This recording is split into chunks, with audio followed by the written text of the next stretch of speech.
சிவகாமியின் சபதம் பாகம் 3 பிக்ஷுவின் காதல் அத்தியாயம் 28 பட்டிக்காட்டு பெண்.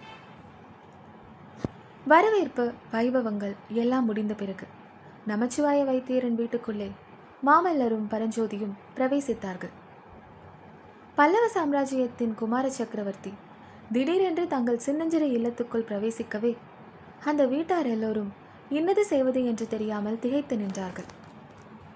தளபதிக்குரிய வீர உடை தரித்திருந்த காரணத்தினால் பரஞ்சோதியை நிமிர்ந்து பார்த்து பேசக்கூட அவர்களுக்கு கூச்சமாக இருந்தது. பரஞ்சோதிக்கோ அதைவிட கூச்சமாக இருந்தது. கூடத்தில் போட்டிருந்த ஆசனம் ஒன்றில் யாரும் சொல்லாமல் தாமே மாமல்லர் உட்கார்ந்து கொண்டு சுற்றும் முற்றும் பார்த்தார். நிலைமையை ஒருவாறு அறிந்து கொண்டார். கண்களில் கண்ணீர் ததும்ப நின்ற மூதாட்டிதான் பரஞ்சோதியின் தாயார் என்று ஊகித்து தெரிந்து கொண்டார். எங்கள் வீர தளபதியை பெற்ற பாக்கியசாலியான தாயை தரிசிக்க வேண்டும் என்று எனக்கு எவ்வளவோ ஆவலாக இருந்தது. அந்த பாக்கியம் இன்று கிட்டிற்று என்று சொல்லிவிட்டு பரஞ்சோதியை பார்த்து, தளபதி, என்ன இது? அன்னைக்கு நமஸ்காரம் செய்யும். தொண்டை மண்டலத்திற்கு போனதால் மரியாதை கூட மறந்து போய்விட்டது என்றல்லவா நாளைக்கு எல்லோரும் குறை சொல்வார்கள் என்றார். உடனே பரஞ்சோதி முன்னால் சென்று அன்னையின் பாதங்களில் நமஸ்காரம் செய்தார். நமஸ்கரித்த குமாரனை வாரி எடுத்து உச்சி முகர வேண்டும் என்ற ஆசை அந்த அம்மாளுக்கு எவ்வளவோ இருந்தது. ஆனால் குமார சக்கரவர்த்தி அங்கு வீற்றிருந்ததும் தன் குமாரன் போர்க்கோல உடை தரித்திருந்ததும் அவளுக்கு தயக்கத்தை உண்டு பண்ணிற்று.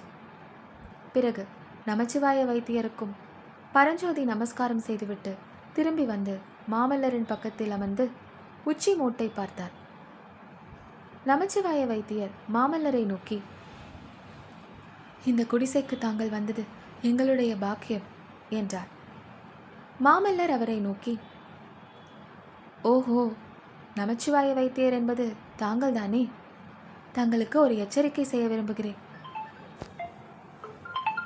தங்கள் குமாரி என் சிநேகிதரை ரொம்பவும் பயப்படுத்தி வைத்திருக்கிறாள் போலிருக்கிறது. அதோ அந்த கதவருகே நின்று கொண்டிருப்பவள் தானே தங்கள் புதல்வி? பார்த்தால் வெகு சாதுவாக தோன்றுகிறாள். ஆனால் பல்லவ சைனியத்தின் தலை சிறந்த தளபதியே, வாதாபியின் யானைப்படையை சிதறடித்த தீரரே, கங்க நாட்டானையும் பாண்டியராஜனையும் புறமுதுகிடச் செய்த மகாவீரரை ரொம்பவும் பயப்படுத்தி இருக்கிறாள். இனிமேலாவது அப்படியெல்லாம் செய்ய வேண்டாம் என்று தங்கள் குமாரியிடம் சொல்லுங்கள். பரஞ்சோதியை இங்கே அழைத்து வருவதற்கு நான் என்ன பாடுபட வேண்டியிருந்தது தெரியுமா? கையை பிடித்து பலாத்காரமாய் அழைத்து வர வேண்டியிருந்தது. அம்மா, தாங்களே கேளுங்கள். தங்கள் புதல்வர் இங்கே வரமாட்டேன் என்று பிடிவாதம் பிடித்தாரா இல்லையா என்று கேளுங்கள் அம்மா என்று மாமல்லர் கூறிய போது பரஞ்சோதியின் அன்னை மகனை அன்பும் கர்வமும் ததும்பிய கண்களால் பார்த்து, குழந்தாய், மாமல்ல பிரபு சொல்வது உண்மையா? எங்களையெல்லாம் வந்து பார்க்க உனக்கு பிடிக்கவில்லையா என்றாள். ஆமம்மா, பல்லவகுமாரர் உண்மையை தவிர வேறு எதுவும் சொல்வதில்லை. ஆனால் ஏன் எனக்கு இங்கு வந்து உங்களையெல்லாம் பார்க்க பிடிக்கவில்லை என்று அவரையே கேளுங்கள் என்றார் பரஞ்சோதி. அன்னை கேட்க வேண்டும் என்று வைத்துக்கொள்ளாமல் மாமல்லரே சொன்னார். தங்கள் அருமை மகன் காஞ்சிக்கு போய் கல்வி கற்று புலவராக திரும்பி வருகிறேன் என்று தங்களிடம் வாக்குறுதி கூறிவிட்டு புறப்பட்டாராம். அந்த வாக்கை நிறைவேற்ற முடியவில்லையாம். போன போது எப்படி போனாரோ அப்படியே திரும்பி வந்திருக்கிறார். அதனால் உங்களையெல்லாம் நிமிர்ந்து பார்க்கவே வெட்கமாக இருக்கிறதாம். எப்படி இருக்கிறது கதை? இவ்விதம் மாமல்லர் சொன்னதும் பரஞ்சோதியின் தாயார் மகனுக்கு அருகில் வந்து உட்கார்ந்து அவருடைய முதுகை தடவி கொடுத்து கொண்டே, அப்பா, குழந்தாய், நீ படித்தால் என்ன, படிக்காவிட்டால் என்ன, ஏதோ சிவபெருமான் அருளால் நீ உயிரோடு நல்லபடியாக திரும்பி வந்தாயே, அதுவே எனக்கு போதும். அந்நாளில் உனக்கு படிப்பு சொல்லிக் கொடுக்க வந்த அண்ணாவிமார்களை நீ அடித்து விரட்டினாயே, அதற்காகவெல்லாம் நான் உன்னை எப்போதாவது கோபித்ததுண்டா என்றார். இதை கேட்டு மாமல்லர் சிரித்து கொண்டே சொன்னதாவது, என்ன உபாத்தியாயர்களே அடித்து விரட்டினாரா உங்கள் மகன்? நல்ல வேளை நான் பிழைத்தேன். இந்த சாது பிள்ளைதான் என்னை தனக்கு படிக்க கற்றுக் கொடுக்கும்படி தொந்தரவு செய்தார். அவர் சொல்வது உண்மை என்று எண்ணிக்கொண்டு நான் பாடம் கற்பிக்க ஆரம்பித்திருந்தால் என்னையும் அப்படித்தானே அடித்து துரத்தி இருப்பார். பிழைத்தேன். என்று சொல்லி மீண்டும் சிரித்தார் நரசிம்மவர்மர். பரஞ்சோதி அவரை பரிதாப நோக்குடன் பார்த்து கூறினார், பிரபு, இது ஏதோ சிரிப்பதற்குரிய விஷயமாக நினைக்கிறீர்கள். உண்மையில் அப்படி அல்ல.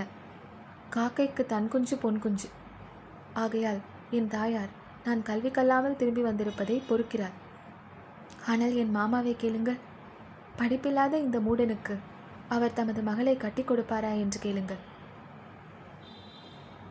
நமச்சிவாய வைத்தியரும் அந்த பரிகாச பேச்சில் கலந்து கொள்ள எண்ணி, என்னை கேட்பானேன், கல்யாணம் பண்ணிக்கொள்ளப் போகிற பெண்ணையே கேளுங்களேன், அவளுக்கு சம்மதமாக இருந்தால் எனக்கும் சம்மதம்தான் என்றார். அந்த சமயம் ஏதோ கதவு திறந்த சத்தம் கேட்கவே எல்லோரும் அந்த பக்கம் நோக்கினார்கள். உமையால் கதவை திறந்து கொண்டு உள்ளறைக்கு போய் கொண்டிருந்தாள். எல்லோரும் சேர்ந்து பரிகாசம் செய்தால் குழந்தை என்ன செய்வாள் என்று உமையாளின் தாயார் முணுமுணுத்தாள். பிறகு நமச்சிவாய வைத்தியர் சக்கரவர்த்தி குமாரரை பார்த்து, பரஞ்சோதியின் பராக்கிரம செயல்களை குறித்து அடிக்கடி கேள்விப்பட்டு கொண்டுதான் இருக்கிறோம். அவனால் இந்த சோழ நாடே பெருமை அடைந்திருக்கிறது. மறுபடியும் இந்த பக்கம் எப்போது வருவானோ என்னவோ என்று எல்லோரும் ஏக்கப்பட்டு கிடந்தோம். இதோ எங்கள் அதிர்ஷ்டம், இவ்வளவு சீக்கிரத்தில் அவன் இங்கு வரலாயிற்று. அவனோடு தாங்களும் விஜயம் செய்தது எங்கள் பூர்வ ஜென்ம தவத்தின் பலன் என்றுதான் சொல்ல வேண்டும். புவிக்கு அரசராகிய தாங்கள் வந்திருக்கும் சமயத்தில் நாவுக்கரசர் பெருமானும் இவ்வூருக்கு வந்திருக்கிறார். இப்பேற்பட்ட நல்ல சந்தர்ப்பம் மறுபடியும் எங்கே கிடைக்கப் போகிறது? இப்போதே ஒரு நாள் பார்த்து சுப முகூர்த்தத்தில் விவாகத்தை நடத்தி விடுவோம். உமையாலையும் உங்களுடனேயே அழைத்து போய் விடுங்களேன் என்று நமச்சிவாய வைத்தியர் கூறி நிறுத்தினார். அப்பொழுது மாமல்லர், பார்த்தீரல்லவா தளபதி, எப்படியும் உமக்கு கல்வி கற்பித்து புலவராக்கி விடுவது என்று வைத்தியர் தீர்மானித்திருக்கிறார் என்று தெரிகிறது. வேறு எந்த உபாயமும் பயன்படாமல் போகவே அவருடைய மகளை கொண்டே உமக்கு கல்வி போதிக்க தீர்மானித்திருக்கிறார். ஆஹா, கடைசியாக நீர் அடித்து துரத்தவே முடியாத உபாத்தியாயர் ஒருவர் உமக்கு ஏற்பட போகிறார் அல்லவா என்றதும் ஸ்திரீகள் உள்பட எல்லோரும் கொல் என்று சிரித்தார்கள்.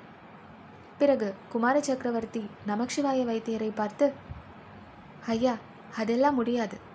பல்லவ சாம்ராஜ்யத்தின் வீர தளபதிக்கு தலைநகரத்தில் சக்கரவர்த்தியின் முன்னிலையில்தான் கல்யாணம் நடைபெற வேண்டும். இது என் தந்தையின் கட்டளை. காஞ்சிக்கு நாங்கள் போனவுடன் நாள் விடுகிறோம். எல்லோரும் வந்து சேருங்கள். இன்னும் ஒரு விஷயம் சொல்லி வைக்கிறேன். அப்படி ஒருவேளை உங்களுடைய குமாரி கல்வி கேள்விகளில் வல்ல புலவரைத்தான் கல்யாணம் செய்து கொள்வேன் என்று பிடிவாதம் பிடித்தால் அதற்கும் வழி இருக்கிறது. காஞ்சியில் எங்கள் குலகுரு ருத்ராச்சாரியார் இருக்கிறார். வயது 90 தான் ஆகிறது. தாடி ஒரு முழ நீளத்துக்கு குறையாது. அவர் அறியாத கலையோ அவர் படிக்காத ஏடோ ஒன்றுமே இல்லை. அவரே வேண்டுமென்றாலும் உங்கள் புலமை மிகுந்த மகளை கல்யாணம் செய்து கொள்ள செய்கிறேன் என்று பலத்த சிரிப்புகளிடையே கூறிவிட்டு, தளபதி, வாரும் போகலாம், திருநாவுக்கரசரை தரிசித்துவிட்டு வரலாம் என்று சொல்லிக்கொண்டே எழுந்தார். மாமல்லரும் பரஞ்சோதியும் நாவுக்கரசர் பெருமானை அவர் தங்கியிருந்த திருமடத்தில் பார்த்துவிட்டு திரும்பி வந்தவுடன் பரஞ்சோதியின் தாயார் அவருடைய கையை பிடித்துக்கொண்டு, இங்கே வா தம்பி, ஒரு சமாச்சாரம் என்று உள்ளறைக்கு அவரை அழைத்து கொண்டு போனார். அங்கே தரையில் படுத்து தேம்பிக் கொண்டிருந்த உமையாலை காட்டி, பார்த்தாயா, உன்னுடைய பரிகாச பேச்சு இந்த பெண்ணை என்ன பாடுபடுத்தி இருக்கிறது. இப்படி செய்யலாமா அப்பா என்றாள். பரஞ்சோதி மனம் இலகியவராய், ஐயோ, இது என்ன பழி, நானொன்றும் பரிகாசம் செய்யவில்லையே என்றார். செய்ததையும் செய்துவிட்டு இல்லை என்று சாதியாதே. இந்த குழந்தை என்ன சொல்கிறாள் தெரியுமா? நீ காஞ்சி பட்டணத்துக்கு போய் அரண்மனை உத்தியோகத்தையும் சக்கரவர்த்தியின் சிநேகிதத்தையும் சம்பாதித்து கொண்டாயாம். இந்த பட்டிக்காட்டு பெண்ணை கல்யாணம் செய்து கொள்ள உனக்கு இஷ்டமில்லையாம். அதனால்தான் இப்படியெல்லாம் பேசுகிறாயாம். ஐயோ, அப்படி இல்லவே இல்லை அம்மா. இல்லை என்றால் நீயே இந்த பெண்ணுக்கு சமாதானம் சொல்லி தேற்று. நான் எவ்வளவோ சொல்லியும் இவள் கேட்கவில்லை என்று கூறிவிட்டு பரஞ்சோதியின் தாயார் வெளியேறினார். அன்னையின் கட்டளையை சிரமேற்கொண்டு பரஞ்சோதி உமையாலை தேற்றத் தொடங்கினார். ஆனால் உமையால் அவ்வளவு சீக்கிரம் தேறுவதாக காணவில்லை. வெகு நேரம் பரஞ்சோதி தன்னை தேற்ற வேண்டும் என்று அவள் ஆசைப்பட்டதாக தோன்றியது. தேறுவதைப் போல் ஒரு கணம் இருப்பாள். மறுகணத்தில் மறுபடியும் விம்மவும் விசிக்கவும் தொடங்கிவிடுவாள். உமையால் பட்டணத்து நாகரிகம் அறியாத பட்டிக்காட்டு பெண்தான். ஆன பொழுதிலும் தன்னுடைய மனோரதத்தை நிறைவேற்றிக் கொள்வதற்கு அவளுக்கு உபாயம் தெரிந்திருந்தது. பரஞ்சோதி சீக்கிரம் வெளியில் போவதற்கு முடியாத வண்ணம் வெகு நேரம் தன்னை தேற்றிக்கொண்டே இருக்க வேண்டிய அவசியத்தை அவள் உண்டு பண்ணி கொண்டிருந்தாள். எவ்வளவு நீளமான நாடகத்துக்கும் ஒரு முடிவு உண்டு அல்லவா? அவ்விதம் இந்த பொய் சோக நாடகத்துக்கும் முடிவான மங்களம் பாட வேண்டிய சமயம் வந்த பொழுது உமையால் பரஞ்சோதியிடம் சத்தியம் வாங்கிக் கொண்டாள். தன்னையே அவர் மணந்து கொள்ள வேண்டும் என்பதாகத்தான்.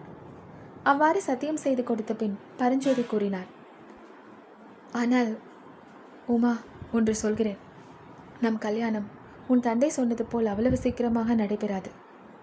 நீ வெகு காலம் காத்திருக்க வேண்டியிருக்கலாம். என் சிநேகிதர் மாமல்லருக்கு எப்பொழுது கல்யாணம் நடக்கிறதோ அப்பொழுதுதான் நமது கல்யாணமும் நடக்கும். அவருக்கு முன்னால் நான் இல்லறத்தை மேற்கொள்ள மாட்டேன்.